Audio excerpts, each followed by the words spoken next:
Goed, volgende vraag hulle vir ons 'n boue inkomste nota. Nou ek hoop teen hierdie tyd weet jy al waaruit bestaan jou boue inkomste nota. So eerstens gaan dit die saldo wees en jy kry dit gewoonlik in die proefbalans, nê.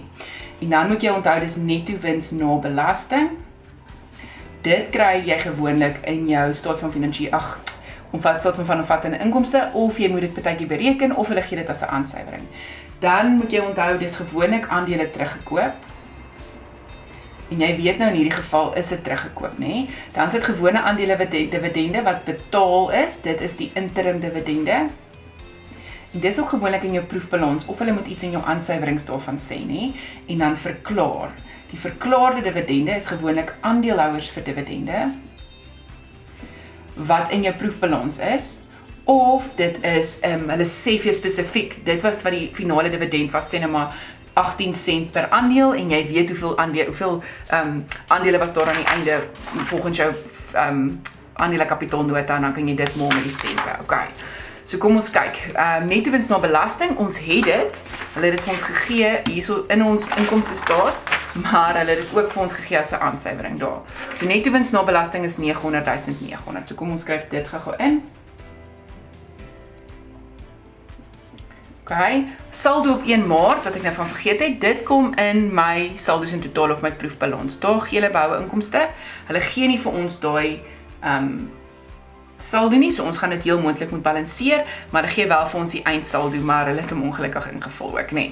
So het ons enige aandele teruggekoop? Ons het aandele teruggekoop en onthou ons het dit bereken hierso. Dit was teen R15 teruggekoop.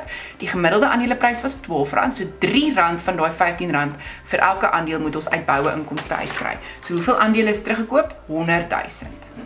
Okay, so ek gaan sê 100.000 maal met R3. Verstaan julle waar kry ek my R3, nê? En dan gaan dit my boue inkomste minder maak, want ek moet nou van daai geld gebruik om die aandele terug te koop. Dan betaalde of interim dividende. Kom ons kyk wat het hulle vir ons hier gegee. Hulle het gesê waar het ons dit nou weer deur gekyk? O, hierso. Interim dividende is teen 24 sent per aandeel betaal. So 24 sent per aandeel. Hoeveel aandele was daar Augustus? Kom ons kyk na ons staat hoe gaan ons weet hoeveel aandele het ons? Ons gaan kyk na die gewone aandele kapitaalnota. So hierdie was mos gewees Julie dink ek, as ek nou reg onthou. Ons gaan nou check, Julie of Junie. Ja, Julie is daar aandele teruggekoop. So Augustus is daar interim dividende. So ons betaal net interim dividende op die aandele wat ons het. So hoeveel aandele het ons in Julie gehad? 600.000 minus 500.000, minus 100.000 is 500.000. So interim dividende was 500.000 aandele. En ons het betaal per dividend 24 sent. So dit nou hierdie keer bietjie anders omgevra. Gewoonlik vra hulle vir jou, onthou, hierdie is gewone dividende.